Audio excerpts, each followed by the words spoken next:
Isang napakagandang hapon mga kaparmers. Welcome naman muli sa ating YouTube channel.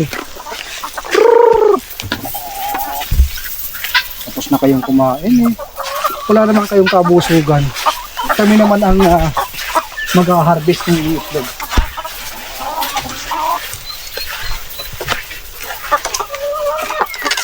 Bago tayo gumawa ng ibang trabaho, kadarating ko lang dito sa Triangle Farmhouse. Galing ako doon sa flower shop. Harvest natin ng kanilang mga brown egg. Mayroon tayong mga reservation para sa ating brown egg. Ang daming bumibili.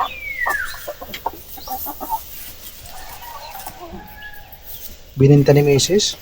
300 ang bawat isang tray. Para sa inyo mga kaparmers, okay na ba yun? Appreciate? Oh. Delikado yan bro ba?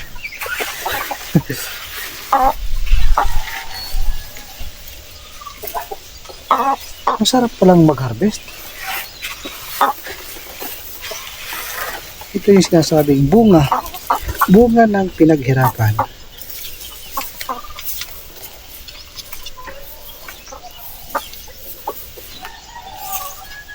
Kahit pa konti-konti araw-araw, pag naiipon, marami din.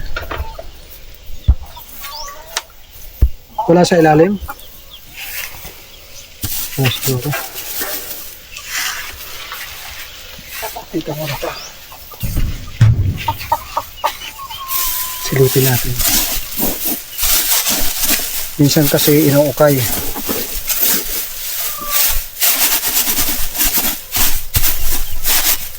Ayan.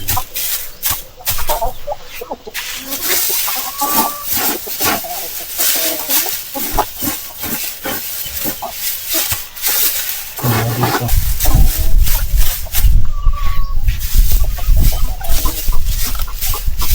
Patulad dito mga farmers. Kita nyo?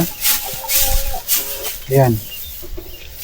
Kasi pag maliit lang yung kogon na dry na inilalagay natin, nakikita yung rice hull. Pag nakita yung rice hull, uukay nila yan, ang tendency natatakpan yung ibang itlog. Pag hindi ma-harvest, magtagal dito, babaho, masisira. Ito, lalagyan natin ng dagdag na dry na mga kugon.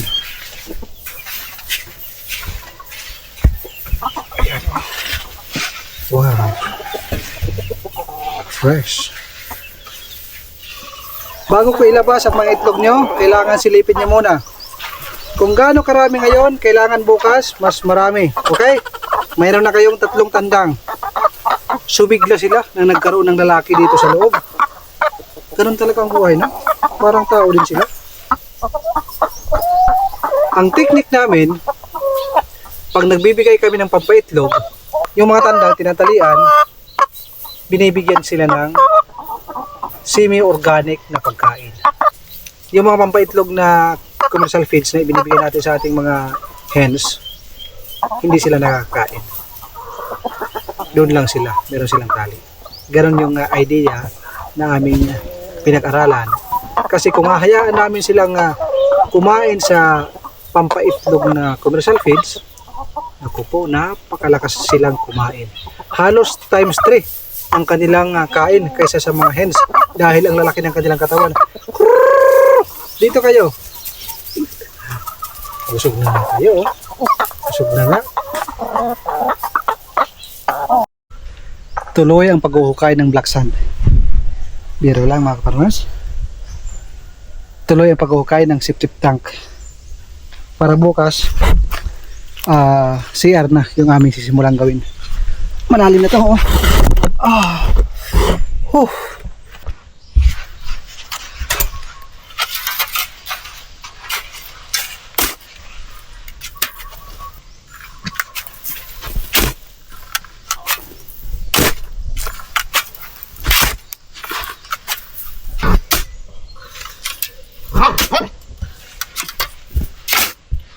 Kita nyo?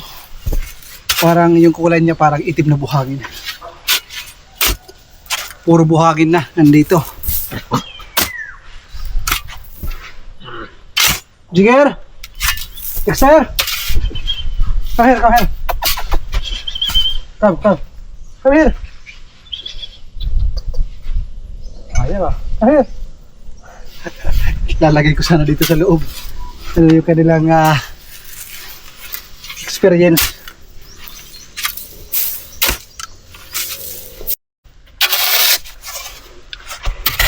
Yung kanyang buhangin sa ilalim.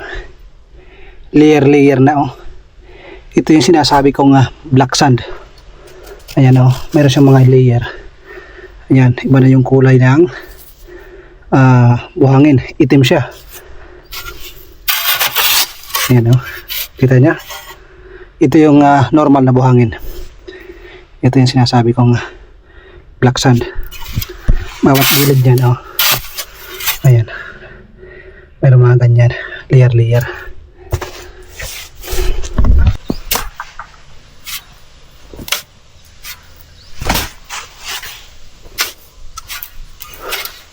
Tuloy ang trabaho mga ka-farmers.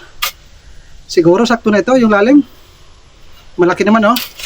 Halos isang lipa dito. At halos kalibil ko na. Pinag-iisipan namin kung gagawa kami ng puso tapos bibili kami ng machine na panghigop sa tubig para hindi na kami gagamit ng Jetmatic. Para sa paggawa ng maliit na swimming pool para yung mga bata pag pupunta dito ay masaya. Pawis, exercise. Tuloy natin.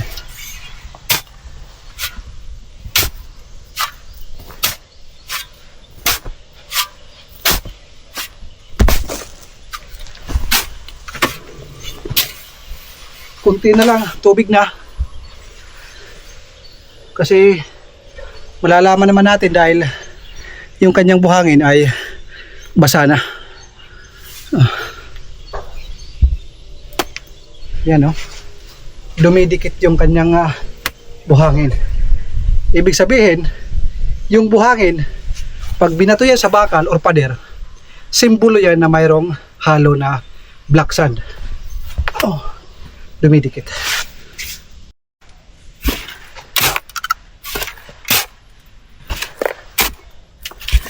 Double purpose yung aming mga ginagawa.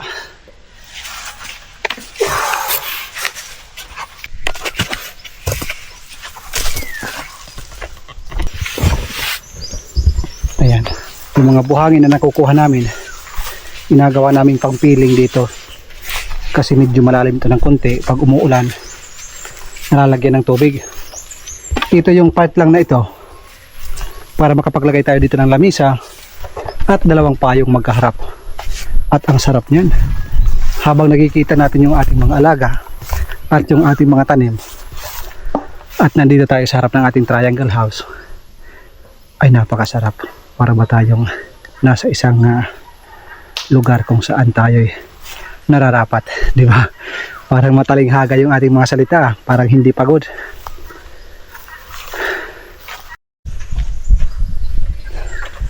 Okay na yun. Ayan o. Sabi nga ni Brad, pag ibinta daw yung buhangin na ito, yayaman daw kami. Pero hindi naman pwede yan. Bawal yun. Ito yung ating nakuha na buhangin o. Pinong-pino. Pang finishing. Yan o.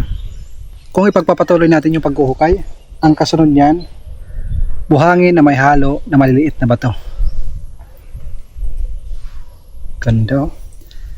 Ito yung ating buhangin. Sinadya ko yan na kumuha ng buhangin sa ilalim para pag nalagay na yung CR, ayan yung gagamitin natin sa flooring. Diba? Ganda. Basang-basa oh. Kahit nga tayo gumawa ng bahay tapos sa ilalim tayo kukuha. Kaso naman sobrang lalim yan. Palalim ng palalim. Kung hindi lang nakakapagod, yung lupa na ito, babalik rin natin, ibabaw yung buhangin. Ilalagay natin sa ilalim yung lupa. Pero napakahirap gawin yan. Nandito si Brad. Pagkatapos namin doon, naglilinis ng mga puno ng saging. Pinapaganda niya. Talagang mahal niya yung trabaho niya. Makikita mo naman.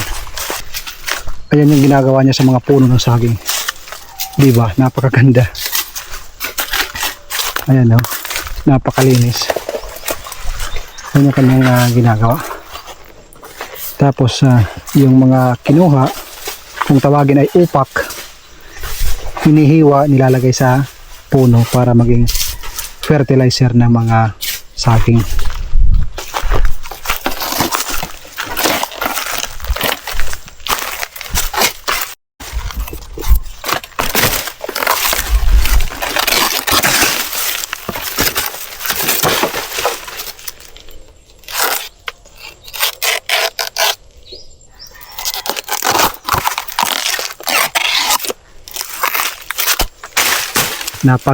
Napakalinis nga naman ang saging.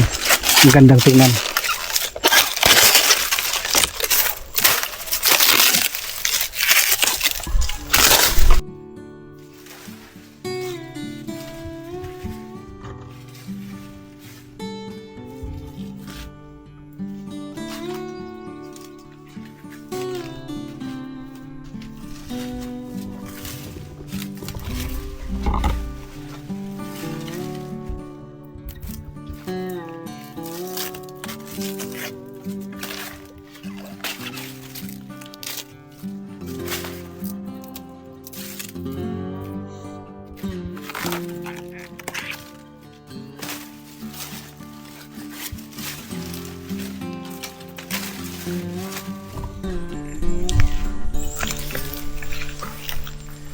Nagpapausok tayo malapit sa ating mga gulay, yung kalabasa at upo, kasi meron ako nakita na yung mga bunga mayroong uod. Bawat hapon mas maganda kung magpapausok tayo para yung mga uod magsilaglagan.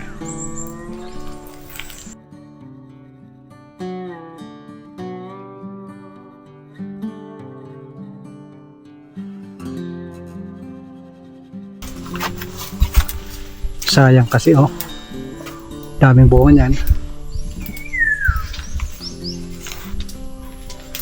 Malalaki na. Yung kalabasa inaantay ko mamunga na rin. Yan oh, ang daming maliliit.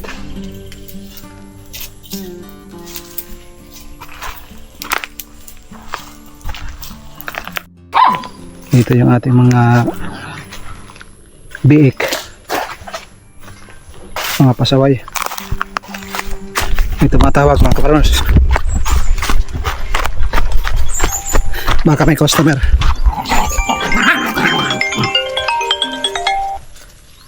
Flowers and Bubbles, good afternoon. Yeah. Oh, okay, sige. 2 dozen? 5 dozen? Okay. To delivery? Okay, okay. Noted. Okay, punta ko. Tumakbo ako kasi nandun ako sa may mga gulay. Napapausok. Sige na. Punta na ako. Okay. Ayan mga kaparmers, tumawag si Mrs. Mayroong order 5 dosina na roses. Red rose, yun yung pinaka mabili sa amin. Bago mag alas 7 ng gabi dapat ma-deliver dahil magkaiba yung birthday pero magkasabay yung event, magkasabay yung dinner party, yung parang family dinner na ginawa nila, magkasabay. 2 bouquet yun sa yung isa na birthday ngayon, 3 na dosina. Malaking bouquet yun mga kaparmers. Yung isa 2 dosina lang. Siguro hindi ko alam ano yung kwento, pero yun ang sinabi ni Mrs. 2 bouquet. So paano mga kaparmers, ako muna iuwi at gagawa pa ako ng bouquet hanggang alas 6 yun para pagka 7 exactly ma-deliver natin yung ating order. So hanggang dito na lang muna. Bukas gagawa tayo ng CR, okay? Kasi ang pinaka number 1 na kailangan dito ang CR at ang kusina. Pag mayroon ng CR at kusina, usapan namin ni Mrs. every Sunday magbabakasyon kami dito. Dito kami magluluto, magbabanding, kasama yung aming mga chikiting. So paano? Magandang araw at magandang buhay. God bless po sa inyong lahat mga ka-farmers. Kaway-kaway!